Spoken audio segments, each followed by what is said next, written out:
Hello and welcome, dear viewers, to a new episode of Today's Youth. In this episode, we will be meeting with a multitasking young lady. She will tell us more about her education and about her current career after the short break.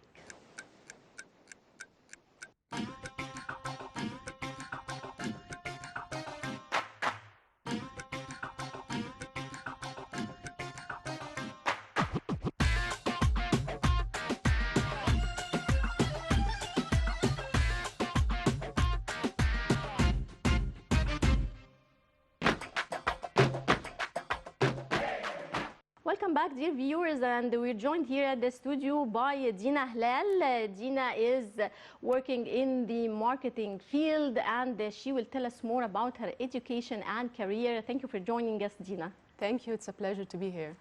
Dina, you studied political science with an emphasis on international law. Tell me more about your education and why did you choose this field in specific? Well, to speak about my education, I'll refer back to college. Definitely, international law has always been of interest. Conflicts between countries, negotiations, arbitration has always been of a great interest. And so I thought I'll take baby steps. First, I took political science, and then I specialized in international law, followed by after graduation studies in arbitration. Complemented with marketing because I thought that's the most important tool. You can market anything, you can promote anything, that's important. Mm-hmm. Right. Gina, you're currently working in the marketing field. You're working also in export association. Tell me more about this, your current career. My current career is export promotion. So in basic terms, anything that Egypt exports, what I have to do is select the right market to export, identify the opportunities, identify the challenges, and then work on solutions in that market. So basically what I do is I take the exporter into what we call the exporter's journey, identifying the market, getting him export ready to market, and then promoting his products correctly, let's say that, in the market, and then helping him meet at the end of the road the right buyer. Mm-hmm. You're an expert development director, and specifically within the African continent, you're working on promoting exports between African countries, between Egypt and other African countries. Is that right? Let me tell you about Africa. That's an interesting story. So before joining the export promotion field regarding Egypt, I used to work for COMESA, the International African Organization. Yes. And so this is what triggered my passion to Africa. Too many opportunities that needs to be unleashed, too many challenges that we can capitalize on. And then moving forward, it is of special interest, definitely Africa, which led me to be based actually in Africa, in Nairobi to be specific, for 2 years. I would say that these are the highlight of my life. Returning back after the 2 years in Africa changed my perspective, and this is when I thought, well, then I do have a role. I do have a bigger role to have impact on the business community and how they viewed Africa and all the stereotypes that come along with Africa. So if someone would like to export products to an African country, they would come to you and you would help them? Exactly. So this is how it starts. Somebody has a very interesting product. Yeah. They're not sure where to export it and what are the conditions to export a specific product. So what I do is we run the exercise, market research, or market intelligence. We provide him with the right market insights. Is your product accepted? For how much? Who's competing with you? What would it take to sustain yourself in the market? And so basically I give him the full array and the full manual of how to succeed in the market. Definitely not Africa, but recently Egypt has been more focused about Africa, feeling that we have a role that we need to play there, but we can do the same job for any other country. So through our program, we can tell our viewers that they would come to your association, and it's Definitely. a volunteer thing. I mean, it's not paid.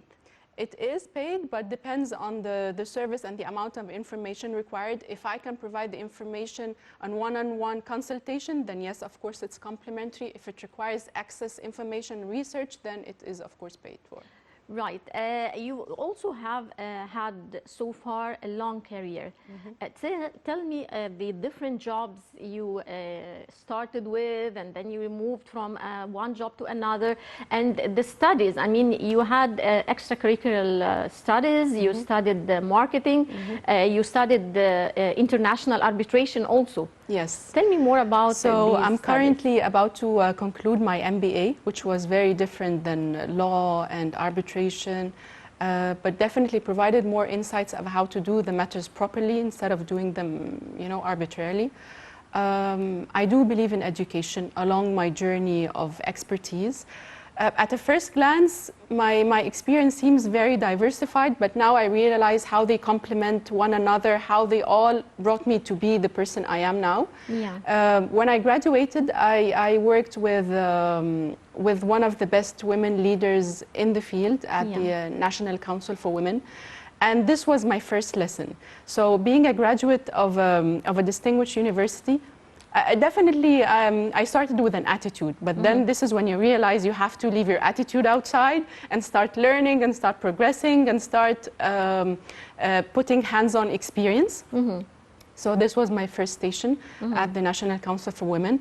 Also within the International Law Department, advocating women's rights, updating articles of any conventions that we signed on the international world. And then I moved to the business development side. This is when I started encountering private sector. What does it mean for a private sector to sustain itself, to grow, to take baby steps, to expand in a market, to advance its product, and so on. Moving from that, this is when I joined COMESA. And then later on, well, I was a bit jealous. Instead of working on a very wide scope of, back then, 19 COMESA countries, I thought, well, why not do it to Egypt specifically? Yes. So tell me about your work at the National Council for Women in specific, and how far do you think women have achieved her rights, not only in Egypt, I mean, I'm talking about the African continent, worldwide. How far do you think women have achieved her rights? We have definitely advanced. The right word that we use now, women are now empowered. They do have a right, they do have a quota, they do have a saying in everything. They're now in high-level positions. They understand now. They definitely do have a different impact with a flavor, if I may say so. So yes, they have advanced in terms of the legal aspect, in terms of the business. Many of my colleagues now are private owners and are very successful with no fear. The business community itself is now equipped to help and sustain and enable them to even grow better. How far did you work at the National Council for Women to add to you on the personal level and career level also? 2 years in the National Council for Women. They were very helpful and very supportive to unleash my potential. I was always asked to speak what's on my mind. I was always asked to express how I feel. What do I have to change the world? How do you balance between your private life and your business life? This all added up to my persona that I am now, thanks to them, definitely. Yes. You also worked at the COMESA, which is a very important entity for African trade, the InterAfrican Trade. Tell me more about this job and how did it add to you on the personal and career levels? So definitely COMESA was an eye-opener. So the many stereotypes about Africa and how they're a bit behind was definitely not true. I was in charge of trade and investment opportunities across the 19 member states back then. Now we're up to 21 member states. So this led to me definitely fighting stereotypes, understanding more about the countries on ground, understanding how can you highlight and unleash the opportunities at hand, and then how do you bridge gaps. So I did have a role in bridging the gaps between the Egyptian community and later on between the world and Africa. Narrowing down in information, filtering insights until you deliver. And this is the impact that I've carried around. So this is how you make things, and this is how you make a change in the world. You believe in a piece of information, persistence and consistency until you make it happen. Right. Tell me, how do you think, how far is the COMESA important for inter-African trade? That's a very important question. So COMESA, for everybody that's listening, is basically enabling trade. It's a free trade agreement, so products move freely between the member states. This is a huge power. that needs to be capitalized, utilized properly. So basically what I do is, through the market intelligence unit that I'm heading, we identify those opportunities. So we basically narrow down what product needs to be exported to where and which product needs to be imported. So basically they will be self-sufficient. The more we focus more on the intra-trade between each other, the less we get from the outside world. So intra-trade is on top of the list, definitely, for Egypt's file for exports. Yes. COMESA is advancing in terms of the capacities and in terms of the potential that it has within the member states. Right. From your experience in this field, we would like to give some tips to our viewers if they would like to export a product from Egypt to an African countries. What's your advice? Which products are the best items for exporting and to which countries? Okay, that's a very expensive question, but I'm willing to answer it. So with Africa, they are definitely not manufacturing countries. The potential is huge. We can narrow it by sector, but definitely comes on top of the list the food sector, chemical sector, building material sector. Textiles and ready-made garments might be a bit tricky because they are already importing in huge amounts. The textile? Textiles and ready-made garments. Yeah. So definitely I would advise anybody looking to export to start correctly and not to export on random basis whereby they just get a piece of information to export a specific product and they proceed. It is tricky, it is risky, and if it was that easy, we'd all be there. Yeah. So definitely start with the right market research, which we can provide and help with. Identify your competition, identify how are you going to exist in the potential market. Do you need to have a warehouse? Do you need to export directly? Do you need to identify a local partner? So the means of how you exist in the market is even more important than what you're going to export. Yeah. Because you might be under the impression that they need the product, when in fact they don't need it, they don't use it. That's why it's not there, not because it is lacking.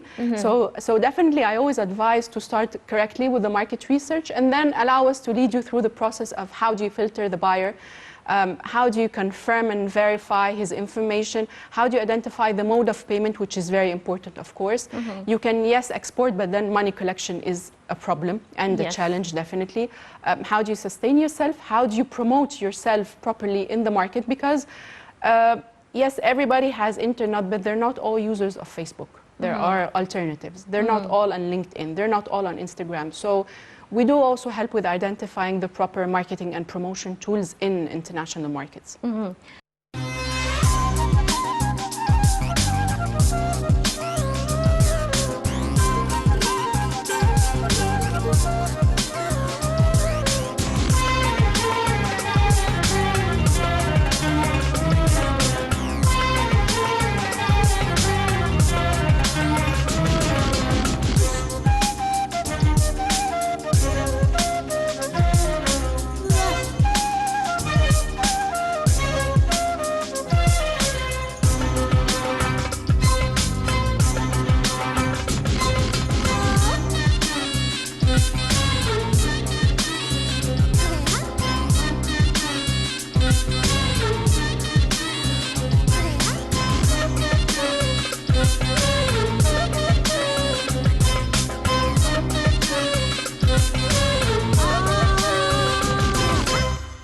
Right. Talking more about youth, do you think that youth challenges and obstacles facing youth are common among different countries around the world? Speaking about my example, I had all the support speaking from the top to the bottom. Things have changed. I don't face challenges. I have been promoted to Deputy Executive Director, which is the youngest amongst the history of my association.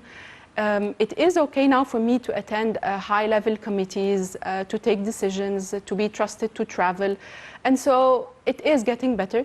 Not only are they allowing me to be there, but they are also very confident in the decisions I make, empowering me with the right tools in terms of education, sponsoring, of course, my education, sponsoring so many travels for me to express myself.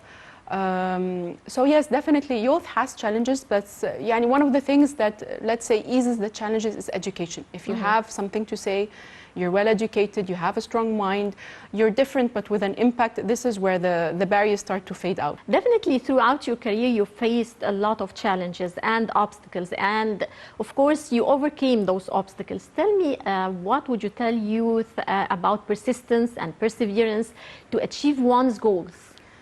Okay, if I was to say that the journey is easy, I'd be definitely lying.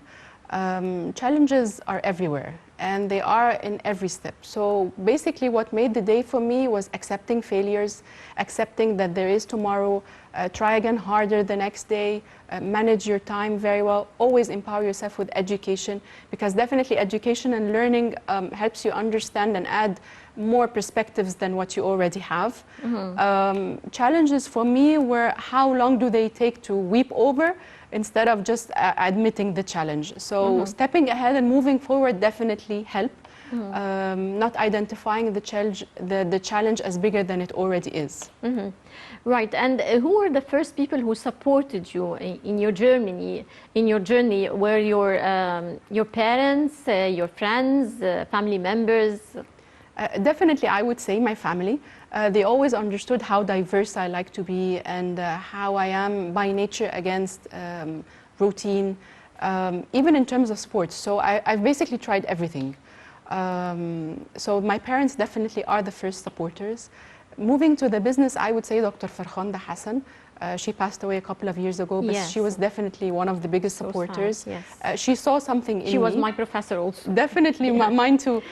She was a great mentor and a great supporter, not only because we're women, but because she understood what I need to do and how I felt an urge to have an impact on the world.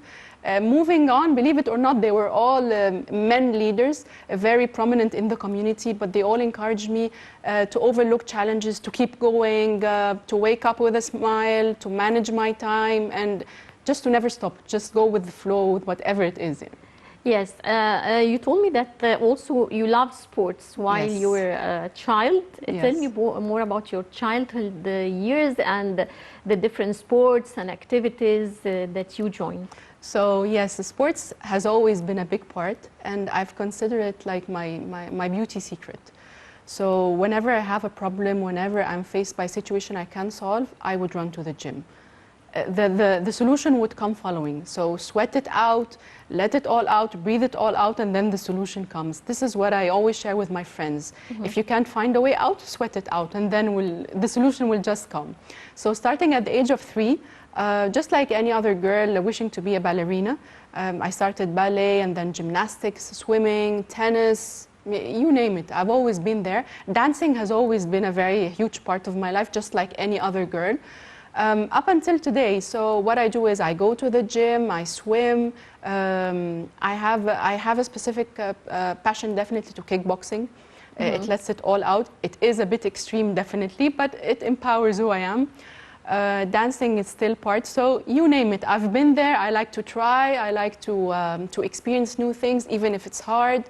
Aerial is definitely something new. The ropes and the hoops is definitely a new challenge, inshallah, in the coming month. Yes, you spoke also about kickboxing. Yes. How important is this for self-defense? Did you ever use it?